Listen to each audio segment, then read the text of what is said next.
Bom dia, pessoal, bom dia. Vou colocar um comentário aqui para falar o que nós estamos fazendo. Nós estamos fazendo o nosso tradicional offloading check-in.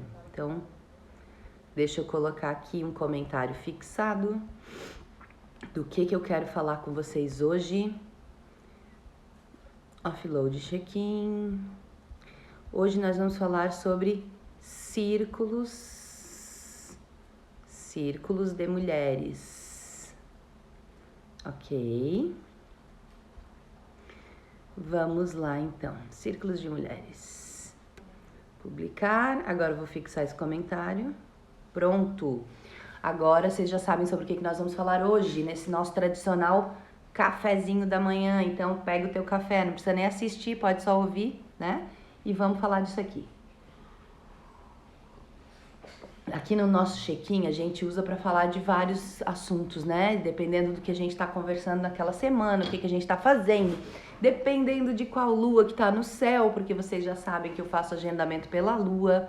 Então, nas 2 últimas semanas nós tivemos aqui, usamos o horário do Offloading Check-in para fazer a jornada do Eu Sustentável, que é uma das áreas da vida que eu trabalho dentro do projeto Offloading, que é uma metodologia, né, para promoção de mudanças, uma das áreas da vida que trata de dinheiro, finanças pessoais, que trata de consumo, da minha economia, trata também da minha maneira de ser sustentável no mundo, não só para mim, para minha casa, para minha família, mas nos impactos que eu acabo causando pela minha existência, né? À medida que a gente vai gerando algum resíduo que fica aí pelo mundo. E isso não precisa ser só um lixo material mesmo, pode ser algum lixo falado, né, gente? Quanto lixo falado que a gente tem que lidar.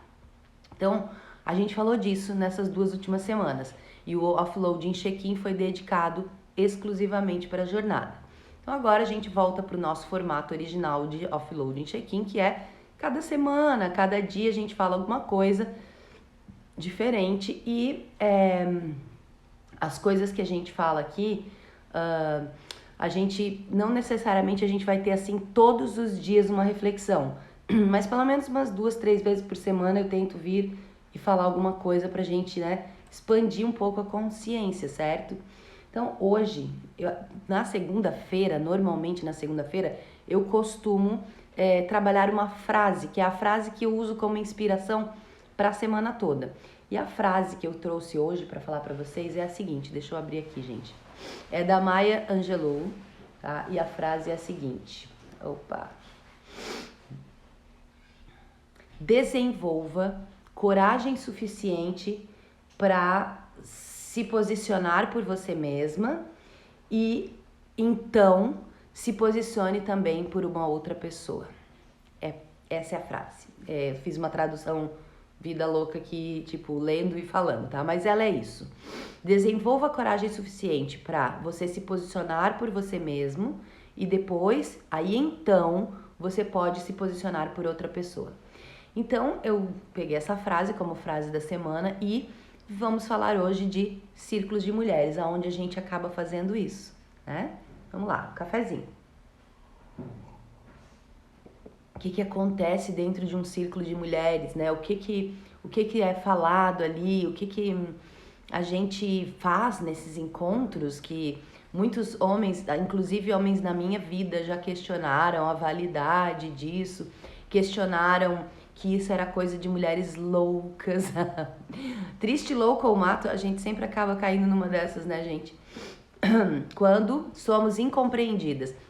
Eu acho que a gente pode... Esse é um dos aprendizados que a gente tem dentro dos círculos. Por exemplo, o motivo de eu ganhar um adjetivo desse, triste, louco ou má, e quando a gente tá falando triste, você tem que pensar nas variações, né? Ninguém te chama, ai, como você é triste, como um xingamento. Mas quando alguém fala, você é muito pra baixo, desanimada, preguiçosa, ou te chama de, sei lá, deprimida, isso te joga pra baixo, sim. Isso realmente pode te atingir, né? Louca, a gente já sabe, né? Eu acho que de todos esses adjetivos foi o que eu mais já ouvi. Talvez seja porque o triste não combina muito comigo, né? na minha maneira de me apresentar para o mundo. E louca é surtada, né? Aí vem todas aquelas coisas do gaslighting que a gente já conversou aqui, né? Você tá vendo o que você tá vendo, você tá ouvindo o que você tá ouvindo e a pessoa continua dizendo que você é louca. Ou má no sentido de você ter más intenções para com as outras pessoas. Então, muitos dos homens na minha vida já consideraram essa minha participação em círculos de mulheres uma loucura ou algo que era... Uma vez um cara falou assim pra mim: você acha que eu não sei o que vocês fazem nesse grupo Lobas, que era o que eu frequentava na época? Esse planinho que vocês têm, essa tramóia de dominar o mundo e dominar os homens. Aí eu olhei assim, tipo, meu Deus, essa pessoa... Eu queria dizer, você é que tá louco, porque nunca nem se fala de nada nem próximo disso, mas nem parecido. Mas então ele, na cabeça dele, o que a gente fazia lá era se encontrar para tramar um plano para dominar os homens. Quando o que a gente faz lá, e nos outros círculos também, não só naquele que eu frequentei, é como aprender a ser mulher para conviver melhor com os homens. Então, assim, às vezes, gente, é só rindo da causa. Então, esse foi um mau entendimento que eu já tive de pessoas falando a respeito, né? Homens, gente, eu não tô falando de mulher, não. Um outro, então, é que são mulheres loucas, mulheres que são deprimidas ou que são problemáticas, que têm problemas emocionais. Essas pessoas costumam achar que qualquer tipo de terapia é só para quem tem qualquer tipo de transtorno mental e que saúde mental é uma coisa que, tipo, a gente já nasce com e fica a vida toda. Então, você nunca deveria precisar disso, a não ser que você seja louca, né? Então... Ou dominar o mundo, dominar os homens, né? Os homens. Ou doente. Então, tem muito desentendimento também que eu vejo, até mesmo por parte das mulheres, não só por parte dos homens, não, tá? Que é uma coisa do esperar uma mágica. Eu acho que isso acontece, eu já vi, assim, até inclusive dentro dos grupos que eu já facilitei, né? Já facilitei muito. Algumas pessoas com a expectativa de esperar uma mágica. Quando eu entro num grupo de mulheres, num círculo de mulheres, porque realmente acontecem coisas muito bacanas. Quando a gente entra em contato com o nosso feminino, que seria o nosso lado noite, eu vou usar os termos clássicos, né? Assim, alma, força de criação, noite, lua, yin, né? A gente... são várias denominações que falam dessa coisa interna, dessa força interna, dessa energia interna, desse conhecimento interno, que a gente, por estar muito, eu acredito, isso são para homens e mulheres, não importa o sexo aqui, tá, gente? Não importa o gênero, né? A gente, por estar vivendo muito domesticado, no sentido de desconectado da natureza, né? A gente não vive mais o nosso conhecimento natural, sensorial, né? Não ouvimos mais, o nosso ouvido parou de se desenvolver, a gente ficou muito visual, muito palavra falada, e eu não reparo nos gestos. Tem muita coisa que a gente perde porque a gente ficou muito no racional. Então, fazer parte de um círculo de mulheres traz de volta esse contato com esse conhecimento inerente do feminino, que muitas pessoas podem dizer que são tipo, nossa, isso é mágico.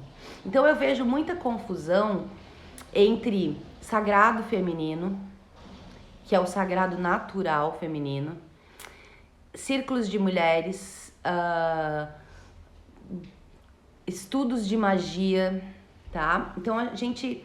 Isso não é uma coisa que acontece desse jeito, assim, entrei num círculo de mulheres, eu vou virar, entre aspas, né, colocando aqui entre aspas, eu vou virar uma bruxa que vai saber fazer coisas, que vai saber conquistar coisas, que vai trazer magia. Vai acontecer essa magia pelo simples fato de você desenvolver uma parte da sua consciência que hoje está adormecida. Existe, mas está adormecida. Então... esperar uma mágica, ou seja, assim, como a gente usa como base o livro da Clarissa, Mulheres que Correm com os Lobos, que pelo nome, assim, às vezes a gente acha já que é místico, né? E ele não tem nada disso, ele é muito pelo contrário. Ela diz muito claramente lá, né? Esse é um livro de prática. Então, entrar num círculo de mulheres esperando que o círculo que vá acontecer alguma mágica, você vai precisar trabalhar e dói pra caramba, porque o que acontece, agora sim falando do que acontece, né? Do que é um uso de ferramentas, e essas ferramentas, algumas delas são bem racionais mesmo, né? A gente fazer um exercício de anotar alguma coisa, de observar alguma coisa, de treinar alguma coisa. Tem outros exercícios que são lúdicos, e o lúdico aciona o instintivo, nos tira desse lugar de mente pensante, mente racionalizando coisas, e nos leva para o sensorial, para o corpo, né? Para frio na barriga, arrepio na pele, lembranças que aparecem, estados emocionais. Nesse sábado, eu lembro que eu tava escutando umas músicas que eu assim, nossa, eu conseguia me sentir exatamente como eu me senti naquele dia que eu toquei aquela música ou que eu participei de alguma coisa que tocou aquela música que me veio à memória naquele momento. Então a música faz isso, que é um dos exercícios que a gente usa dentro do Círculo de Mulheres, é a música como instrumento terapêutico para acessar essas informações que estão aí adormecidas. Às vezes uma poesia faz isso, às vezes uma foto, uma imagem faz isso, às vezes uma história faz isso. Então a gente usa o quê? Algumas ferramentas, né? Como por exemplo, música. A outra é contoterapia, que são os contos, principalmente as fábulas, né? Histórias de uma outra época, digamos, de um outro cenário, que nos transporta lá para quando a gente vai construindo as imagens daquela história na nossa cabeça, a gente, por ter empatia, né, como seres humanos, a gente se coloca no lugar do personagem. Assim como você, quando vê um filme, você também se coloca no lugar do personagem. Isso faz, então, você desenvolver emoções ali, e a partir disso se você fizer a pergunta, por que estou sentindo isso? O que isso me lembra, né? O que isso diz a meu respeito? Você encontra uma área aí da sua consciência que estava na noite, na sombra, né? Adormecida. Então, a contoterapia nos ajuda nesse sentido. E a gente usa outras ferramentas também. Eu gosto muito de usar as cartas do tarô, porque as cartas do tarô, elas têm duas coisas que eu acho que são relevantes, né? Muito relevantes para esse tipo de estudo. Primeiro, ela sempre tem um desenho, uma imagem. Então hoje eu acho que eu tenho 8 decks diferentes, tá? 8 baralhos diferentes, porque cada um tem uma maneira de apresentar a mesma informação. E inclusive eu tô estudando, né, o tarô num curso oficial, um curso da Hay House, porque eu quero me certificar nessa área também. E a gente estava estudando a história de como foi o surgimento, sabe, desse baralho, veio do Tarok, que era um outro jogo, que não tinha desenhos, mas era bem parecido com as cartas que a gente tem num baralho hoje, né? Enfim, várias coisas que um dia depois eu faço uma live só sobre isso. Mas lá então temos o quê? Temos a imagem, e a imagem, o desenho pode já nos trazer alguma informação, né, interna. A gente tem a posição daquela carta dentro do baralho. Então, assim, se é uma carta que é um ás, significa uma coisa, se é um rei, é um outro significado. Então, tem a simbologia, né, do ás até o 10, depois as cartas de personagens, tá? O que mais que tem ali? Os naipes representando tipos de energia diferentes, né? E aí os naipes variam, mas a gente tem aqueles 4 naipes tradicionais do baralho, cada um representando como se fosse um elemento, mas poderia ser uma estação do ano, tem muitas possibilidades ali. E aí tem a carta em si. Então, o significado daquela carta ali. E ela, dentro de uma jornada, também faz bastante diferença de eu fazer uma pergunta específica, olhar para a carta e ver que informação chega para mim, a meu respeito. Tudo, de novo, isso não é mágica, gente, isso é arquétipo. Então, dentro dos círculos de mulheres acontece isso, acontece esse acesso a essas informações que a gente, por estar naquele dia a dia, sempre para fora, sempre perguntando o que eu tenho para fazer agora e nunca perguntando como eu estou me sentindo agora, o que eu quero de verdade agora, né? Do que eu estou com fome, o que eu preciso saber agora, universo, esse tipo de pergunta que a gente não costuma se fazer. Quando nós entramos num círculo de mulheres, nós começamos a fazer esse tipo de pergunta.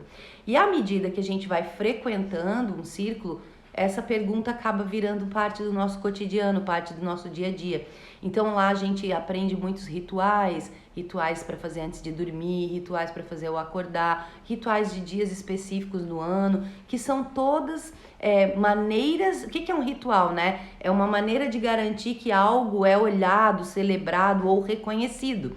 Um casamento é uma maneira de celebrar ali a união entre as pessoas e é reconhecido e é celebrado, compartilhado. Um ritual também, qualquer outro tipo de ritual, é a mesma coisa, só muda a simbologia por trás. Então, dentro dos círculos de mulheres acontece isso, tá? E isso não tem...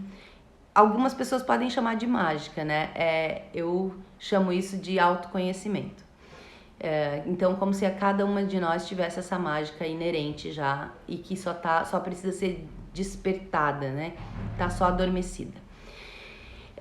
Então, por que eu tô falando isso, né? A frase da Maya Angelou: desenvolva suficiente coragem de maneira que você possa se posicionar por você mesma e então se posicione por mais alguém. Nos círculos de mulheres acontece isso também. Então lá a gente desenvolve essa coragem de ser quem somos. Então eu acho que tem 3 coisas que são muito evidentes que acontecem quando a gente começa a participar de grupos desse tipo. Uma é uma maior liberdade. A gente conquista uma maior liberdade de ser quem é. À medida que eu também descubro quem eu sou, porque eu tô bastante focada no que tá para fora, né? Do que já esteve na minha vida, em todos os papéis que eu assumi. Sem me fazer essa pergunta: é isso que eu quero para mim? Como é que eu tô me sentindo em relação a isso? Do que eu gosto de verdade? Para onde que eu quero que a minha vida ande? E essa pergunta, quando a gente traduz para essa linguagem que a gente fala, por exemplo, arquetípica, a gente pergunta assim: o que eu preciso deixar morrer para que mais vida nasça dentro da minha própria vida? Então são termos, né? São maneiras de se fazer essa pergunta que às vezes pode parecer estranho para alguém, mas é uma metáfora. Tá? A gente usa muita metáfora, muita analogia, muito arquétipo, né? Então, liberdade é uma das coisas que eu acho que eu vi acontecer com várias mulheres que se libertaram de alguns relacionamentos, não só amorosos, tá, gente? Relacionamentos tóxicos, ou porque a pessoa se colocava num posicionamento tóxico, ou porque eram tóxicos com ela. Normalmente a coisa acontece numa via de mão dupla, não é assim, só um é tóxico e só o outro aguenta, mas a gente acaba, né, fazendo, permitindo, consentindo, sem achar que tem outra opção. Não é assim uma coisa assim, eu vou deixar me fazerem mal, bem elaborada na cabeça. Às vezes a gente acha que a gente não tem outra escolha. Então eu vi isso acontecer, esse tipo de libertação de crenças, sabe? De coisas que a gente pensa a nosso respeito, mal, que só joga a gente para baixo, que não me ajuda em nada, ou me deixa infeliz, ou me atrasa na vida, no sentido de, me impede de prosseguir ou de fazer uma coisa que eu sempre quis. Também vi acontecer. Adquirir uma maior liberdade de ser quem é, e isso logo se reflete depois em uma maior liberdade em fazer o que eu quero. Então é uma das consequências de participar de grupos assim, né? Uma outra coisa é o despertar, e eu não sei nem se despertar é a palavra, mas é assim, é o florescer da vida criativa. Então, falando um pouquinho sobre o que é a vida criativa, né? A vida criativa é a vida que eu crio quando ela está embebida de alma. Como que a gente poderia identificar isso, né? Se a minha vida está criativa, se a minha vida não está criativa, porque isso é uma qualidade inerente a todos os seres humanos, né? independentemente, inclusive, se é mulher ou homem. Quando eu tô fazendo uma coisa cheia de tesão, cheia de libido, cheia de amor ali, eu estou investindo uma energia ali, que aquilo, o ato de fazer aquilo, desde o começo lá do plano, da ideia surgir, até a hora da entrega aqui, né, a hora daquilo aparecer no mundo, é cheio de, sabe, de uma coisa interior que me traz uma satisfação, que eu fico feliz, que o meu olho brilha, que, sabe, que aquilo nem parece que é um trabalho, que não me deixa cansada por nenhum meio, ou então se eu fico cansada é um cansaço muito gostoso de sentir, igual quando você faz um exercício físico que você gosta de fazer, aquela atividade, daí depois você sente uma dorzinha no músculo ali, mas você sente, nossa, que delícia, eu consegui, essa dor foi originada dentro daquela atividade que eu super curti fazer. Então, isso seria vida criativa em alta, né, ativada. E isso é uma das coisas, então, que eu vejo acontecer para pessoas que participam de círculos de mulheres. Essa vida criativa começa a se desenrolar, e não só na sua vida profissional, que é uma área muito comum da gente entender a vida criativa, né? Mas em tudo, até nos cuidados da casa, nos cuidados consigo. A vida que eu quero criar começa a ser desenvolvida a partir da minha voz, a partir das minhas mãos, a partir da minha não ação, tá? Porque não é só agindo que a gente faz as coisas, não agindo ou não falando a gente também faz. Só que é um jeito diferente, mas também faz. Que é bem essa coisa da Maya Angelou, né? Aprender a ter a coragem para se posicionar por você mesma. E uma terceira coisa que eu vejo acontecer é esse desenvolvimento da feminilidade. Por quê? Porque eu assim, não sei a geração que você que tá ouvindo né? Mas muitas vezes a gente, para poder ter essa liberdade, né? Ou para poder ter a nossa vida criativa livre, em alta, ativa, a gente se masculinizou no sentido de maneira de fazer as coisas, tá? Então não tô falando de jeito de me vestir, isso é uma escolha pessoal, não tem nada a ver se com homem ou mulher, né? Que cada um seja livre para poder se apresentar da maneira como mais acha legal, né? Não tem nada a ver com maneira de falar, não tem nada a ver com, sabe, preferências que a pessoa tenha, com quem ela se relaciona, se ela se relaciona com homens ou mulheres. Tem a ver com fazer as coisas a partir do útero, tá? Que seria a feminilidade, que é assim, as coisas acontecem num determinado ciclo. E esse ciclo tem, então, né, uma vez que foi plantada uma semente na minha cabeça ou no meu útero, né, eu vou ter uma gestação a respeito daquilo que é bem introspectiva, que é bem interior, né, que é bem de entropia, certo? Uma coisa que fica, né, vai acontecendo para dentro e que não se vê aqui fora. E daí depois disso vai chegando o momento, né, em que a coisa começa a dar sinais e aí vai até o nascimento e depois pode ter novamente um declínio disso e aí de novo um novo nascimento. E o que eu acho que a gente perdeu, né, e por isso a gente adquire de novo essa feminilidade no fazer as coisas, por causa da cultura da produtividade. A cultura da produtividade, que é essa coisa de dar conta e estar sempre fazendo algo e sabe, não ter pausas, ela abomina também essa coisa do período interior da criação. Então a gente meio que começou a se forçar a estar sempre, né, mostrando algo para fora, fazendo algo para fora, e isso não é da nossa natureza, porque a nossa natureza tem essas duas etapas aí. E aí, nos círculos de mulheres, a gente se conscientiza também a respeito disso, que está tudo bem ser mulher, que não é ruim ser mulher, que não é menos, não é pior, não é inferior. Então, a gente desenvolve também essa coragem de se posicionar nesses momentos. E aí, quando nós estamos em círculos, vem a segunda parte aqui da frase da Maya Angelou, que é: então se posicione pelas outras ou por outra pessoa.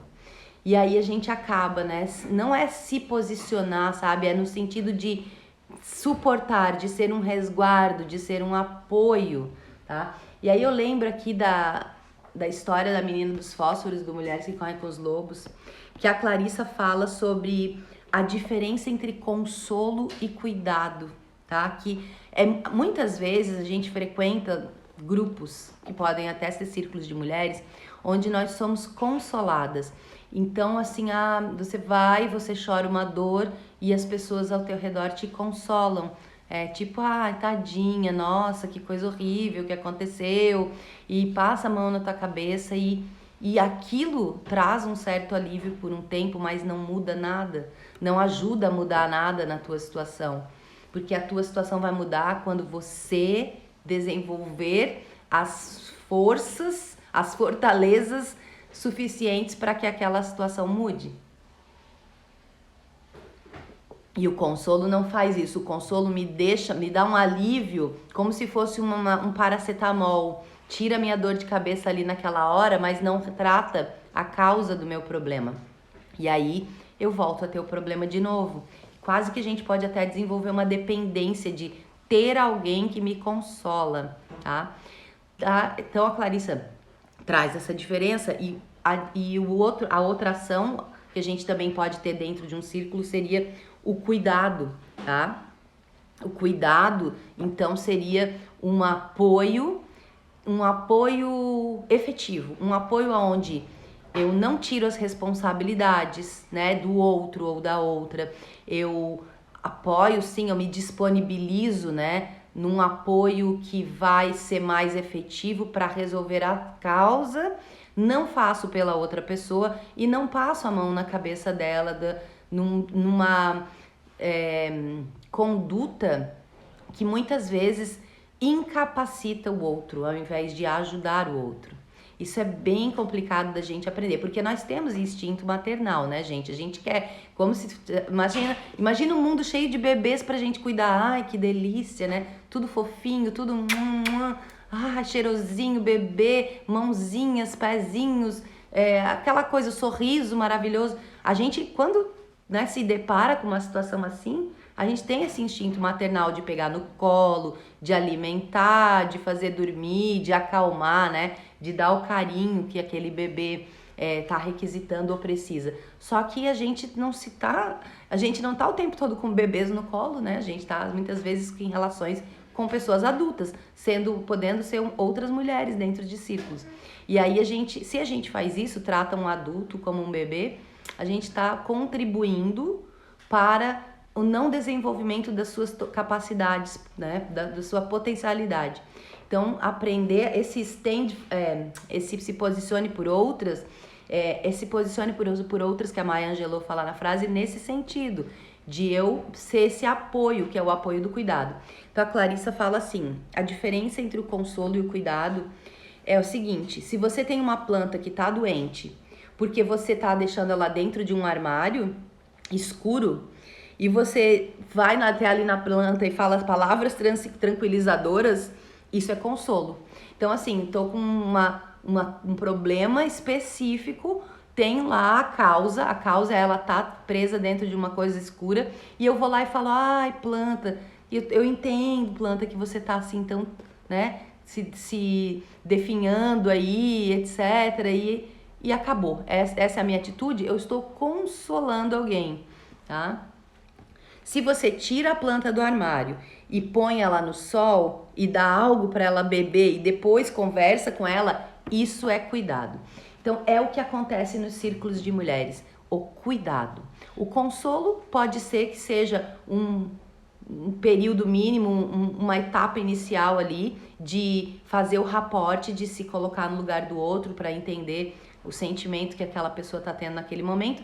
E você pode até falar, sim, eu te vejo, eu te entendo, mas na sequência você vai para um apoio, que é um apoio para trabalhar as causas daquele problema, daquela dor que ela está trazendo ali dentro do círculo. E isso, gente, é assim, eu não vou fazer pela outra, eu não vou nem dizer o que ela deve fazer também. lembra, é na expansão da consciência que isso acontece. O ofício de fazer é de cada um, de cada uma, né? Porque só eu posso fazer pela minha vida e por mim, e só a outra participante pode fazer pela vida dela. Mas o que a gente faz é oferecer um espaço seguro para que ela possa colocar as dores para fora, entrar em contato com as dores que às vezes a gente fica, né, reprimindo de um jeito assim que, nossa, não pode nem chegar perto daquilo, e aquilo que está reprimido está dominando, né, nossos impulsos e a gente nem sabe. Então, esse é um espaço seguro que ela tem para poder se manifestar nesse sentido, sem ser julgada, né, achar que vai ser julgada ou que vai ser considerada com qualquer adjetivo daqueles que eu comecei a live, né? Então isso esse é um cuidado, tá? Saber que ela pode chegar num grupo e fazer isso. Grupo onde vai ter outras mulheres que com certeza algumas delas devem ter passado pela mesma dor já. Então isso faz com que uma ajude a outra também. Às vezes, né, uma dor ou um desejo, tá, gente? Não precisa ser só coisa assim triste, negativa. Pode ser um desejo reprimido também, né? Algo que vai me trazer muita alegria, mas hoje eu não tô ainda colocando no mundo. Então também manifestação de desejos. Quando a gente faz isso, uma outra pessoa também se conecta. E aí aquilo já vira uma coisa do grupo, já começa um apoio do grupo uma para as outras, né? E a partir disso, algumas coisas podem acontecer. Por exemplo, a gente dá alguma dica de alguma coisa que a gente leu, de alguma medicina. As mulheres, elas têm essa generosidade feminina que é oferecer medicinas umas às outras. Porque eu acho que isso faz parte da nossa ancestralidade, né? Essa coisa do compartilhar para cuidar das nossas crianças, cuidar de todo mundo em grupo, que é complicado você ser uma mulher e você ter um bebê ou você estar grávida e ainda alimentar outras pessoas e ainda cuidar de outras, né? Então, na ancestralidade, aquela coisa dos grupos de mulheres, onde tinha lá a anciã, que era mais sábia, que colecionava as medicinas e compartilhava entre todas, entre as mais jovens, né? Isso acontece. Então, esse é o tipo de cuidado. Olha, numa outra situação eu fiz tal coisa, eu procurei tal remédio, tal solução, vou contar o meu caso, e quem sabe pode se aplicar para outra pessoa, ou uma adaptação daquilo pode se aplicar para outra pessoa. Então acontece isso, acontece tanto essa identificação entre as mulheres que já passaram pela mesma situação ou emoção, e quanto o compartilhamento de medicinas. Mas quem vai se posicionar de fato na manifestação da mudança na sua vida é cada uma de nós, tá? Nós nos posicionamos umas para as outras no sentido de eu te vejo e eu te apoio com tudo aquilo que eu sei. Fazer já é contigo. E quando sou eu que tô com a questão ali, a mesma coisa é feita das mulheres para mim. Então eu queria falar isso sobre círculos de mulheres, tá? Que não é coisa de mulheres loucas ou que querem dominar os homens, né? Como eu já ouvi. E convidá-las. Nesse momento, eu tenho um círculo de mulheres que está começando a história do Barba Azul. Essa história é história sobre relacionamentos tóxicos e relacionamentos abusivos. Eu comecei a assistir esse final de semana a série Made, que fala disso e fala como ela está se posicionando, a solidão de quem está numa relação tóxica, para que possa sair dela, a solidão de às vezes não poder nem comentar e muito menos ter apoio para sair, apesar de ter vários mecanismos já nesse sentido oferecidos pelo Estado ou por ONGs, né? Bem importante, eu recomendo que todo mundo assista, porque às vezes a gente não consegue nem reconhecer as coisas que são tóxicas para nós, estamos inseridas dentro de um contexto e isso então já é uma coisa que a série mostra, e o fato daquela mulher se posicionar, buscar se posicionar e todas as dificuldades que ela enfrenta, porque ela não tem, né, um círculo, por exemplo, de mulheres para se apoiar. Então tem um círculo que acontece toda terça-feira, os encontros são semanais, a gente usa essas coisas que eu falei para vocês, o tarô, a música, E as histórias, a história que a gente vai trabalhar agora é o Barba Azul, às 18h30, e os encontros são de 1 hora, 18h30 até 19h30. Eu posso participar desse círculo só dentro de uma história, só num mês, tá? É mensal, a unidade mínima é mensal, tá bem? E eu tenho um círculo novo também, começando amanhã, que é terça-feira, das 8 às 9 da manhã. Então, a gente vai começar o Mulheres que Correm com os Lobos do começo. A gente vai falar um pouquinho sobre o que é esse termo, né? Mulher selvagem, mitos e histórias do arquétipo da mulher selvagem. Mulher selvagem é muito confundido, porque esse selvagem não é... A palavra selvagem, ela tem um significado no sentido de ser raivoso, selvageria, né? É uma coisa descontrolada. E não é esse o sentido que ela está trazendo aqui no livro. O sentido que ela traz no livro é selvagem não domesticado, e o não domesticado seria natural ou alinhado com a minha natureza. Então a gente pode trocar aqui, inclusive eu estou fazendo um estudo mais aprofundado do livro em inglês, e realmente quando a gente faz uma tradução mental, quando eu vou lendo, né, mitos e histórias do arquétipo da mulher natural. Pensa como isso já fica mais fácil de você entender, né? O que é uma mulher natural? A mulher segundo a sua natureza. É sobre isso que esse livro trata, e nós vamos começar ele aqui do comecinho, falar do arquétipo, depois a gente vai para a primeira história, que é La Loba. Para todas as pessoas que vão participar do Círculo de Mulheres pela primeira vez, venha experimentar sem compromisso, tá bem? Então, quem tiver afim, tem, eu acho que um link na minha bio para participar. Amanhã, de manhã, começamos em La Loba, que é a primeira história do livro, e a nossa intenção é percorrer o livro todo, porque esse livro tem assim, depois que tu passa por ele, parece que tu cria uma outra camada de consciência, parece que tu realmente adquire liberdade, criatividade e feminilidade, tá? E de noite, nas 18h30, história do Barba Azul. Ah, Vilca, mas como é que eu vou entrar lá na história do Barba Azul se eu não passei pelas histórias anteriores, que são La Loba e os 4 Rabinos? Não tem problema, tá, gente? É muito comum, e a Clarissa também comenta, que as pessoas chegam nesse livro através de uma das histórias, e que talvez ela tenha até mesmo que voltar e estudar um pouco das histórias que vieram antes. Mas não tem problema ela entrar no livro por uma história específica. Então, se você ouve, né, Barba Azul, e isso te traz algum apelo, vem participar sem compromisso, tá bem? Desenvolva coragem suficiente para se posicionar por você mesma. E aí, então, você pode se posicionar por mais alguém. É isso que a gente faz nos círculos. Beijos, queridas. Já passei aqui do meu Pomodoro. E até o próximo check-in. Tchau, tchau.